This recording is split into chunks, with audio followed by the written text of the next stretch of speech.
Hey everybody, what's up? I'm Fletcher Stump. Welcome back to Radioactive Inc.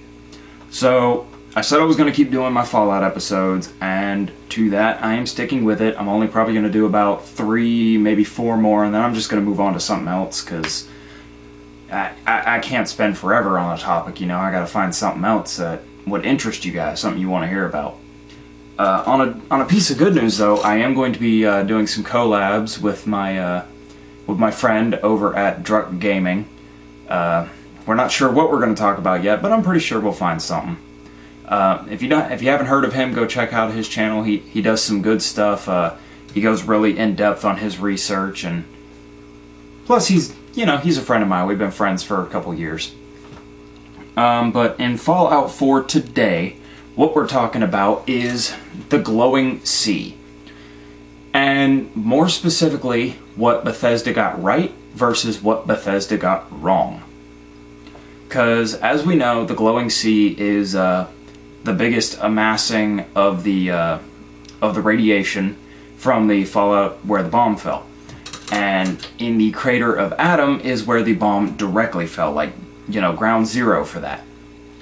So what we're going to look at are some examples of what they got right versus what they got wrong. I will throw in some pictures for you guys to, gaze upon and see for your own eyes. What am I talking about? You guys played the... Okay, most of you have probably played the game. For anyone who hasn't played the game or hasn't gotten to the glowing sea yet, well, I'm not even going to bother to say spoilers, because you'll see it anyway. And I'm pretty sure everybody has told you about it. The game has been out long enough for that. So, pretty much, when you go to the glowing sea, you get a mission to go and talk to Virgil from the Institute.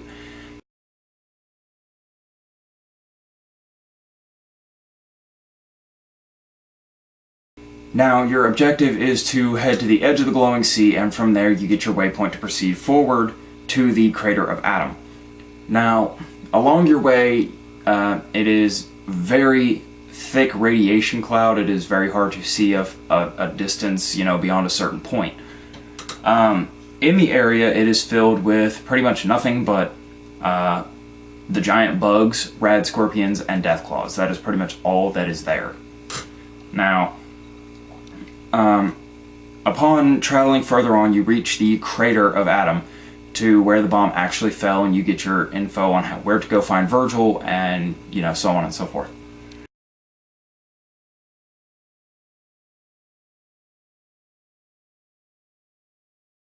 Now, let us look at what Bethesda got right versus what Bethesda got wrong. Okay, first off, the crater of Adam. If that is indeed ground zero where the bomb fell, I hate to tell you, but with a nuclear explosion like that, there's not going to be anything. Even with a low yield bomb, there is going to be nothing. And I mean nothing. It is going to be a hole in the ground. There will be nothing there. There's not going to be any mountains or craters or buildings or anything. And truth be told, with any blast, there is actually no way that there would be anything of Boston remaining. It would be gone. Off the map. Even your smallest nuke has a blast range of about 3 miles. That's your smallest one.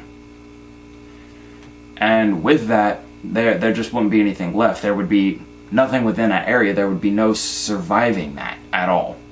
So I'm sorry, Bethesda, but that one you got wrong.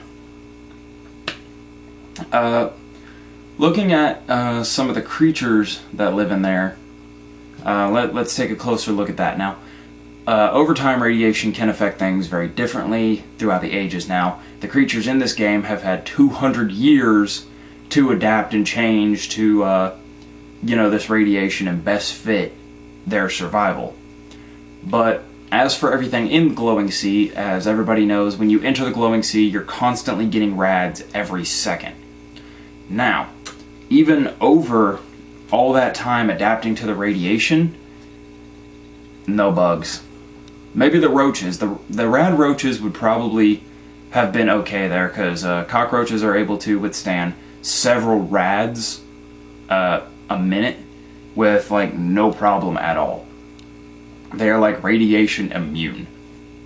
But as for the stingwings, the blowflies, and the blood bugs,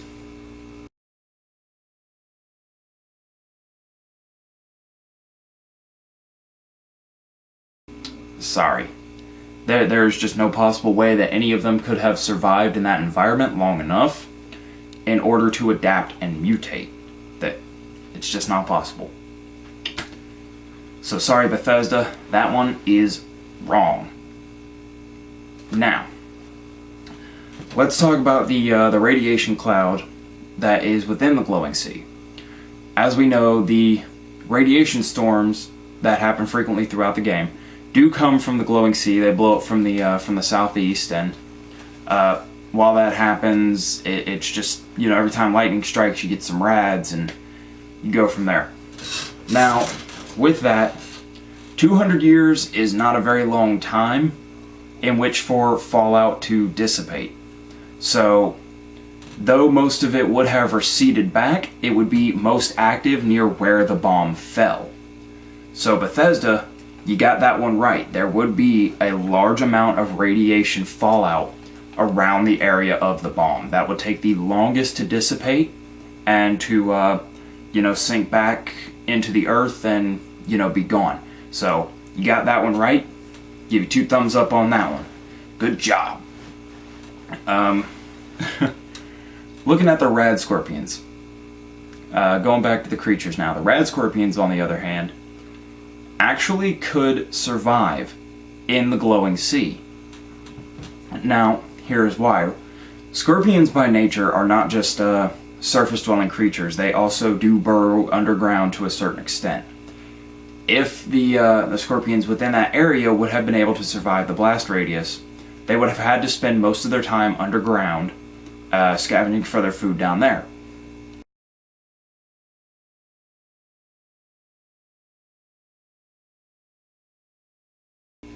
With the radiation that was just constantly seeping into the soil and you know, everything that was around them, that would over time allow them to mutate to better adapt themselves to that radiation.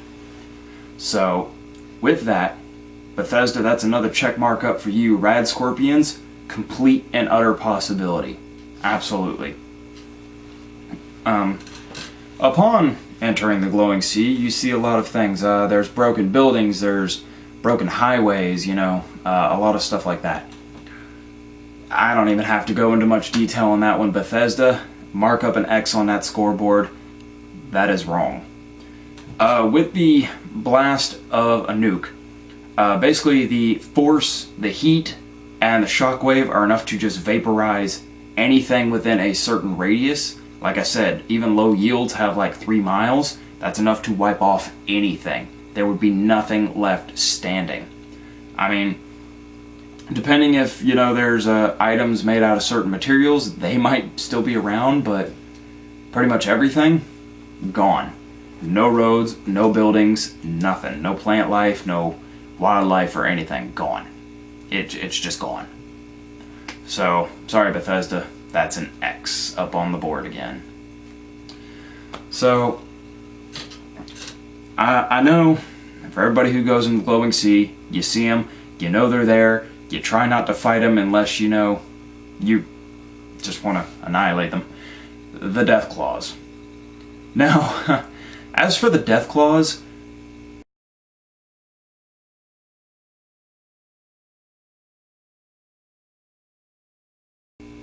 I have no idea how they would survive out there. I have no idea what they've adapted from. They're big, they're terrifying, and somehow they're able to sneak up on you if you're not paying attention. So, for death claws, I'm just going to mark that up as a big old question mark, because I've got no idea at all.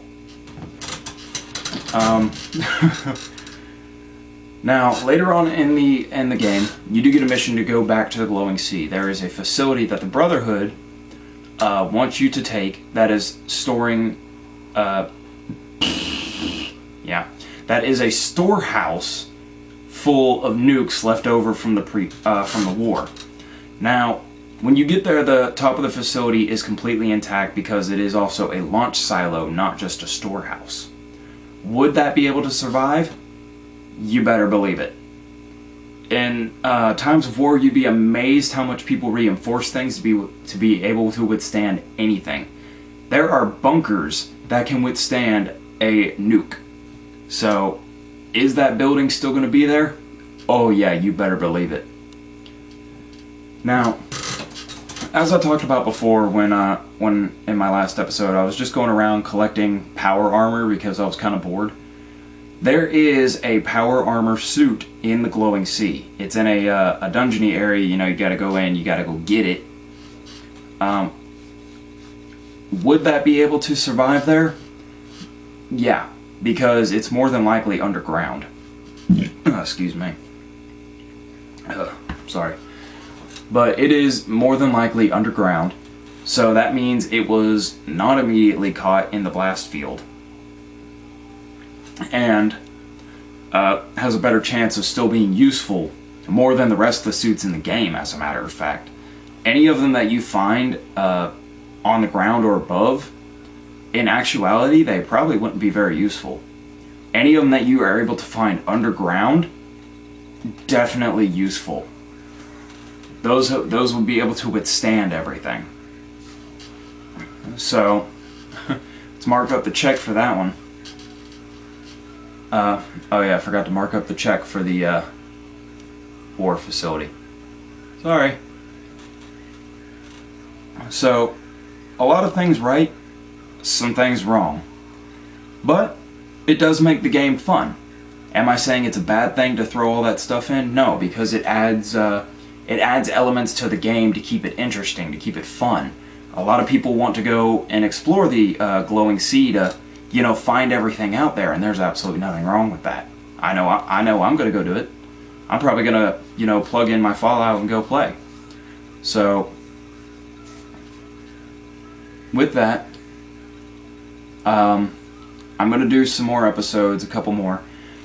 Please remember, we are still trying to hit 50 subscribers. This is for us. It's not for anything, you know, outrageously major. We just want the channel to grow. You know, we want to keep you guys interested. I'm probably going to get that collab together here sometime soon and hopefully have that posted up for you guys. As our subscriber rates grow, we are going to be posting up more and more content. So, remember to stick around with us as we do this. I hope everybody's brought in their new year with a real kick. You know, I hope it's going well for everybody so far. And, you know, I hope it's just a great year. I've got some big hopes for this, so let's see how well it goes. But, until the next time, I'm Fletcher Stump. This has been Radioactive Inc. And we are signing off.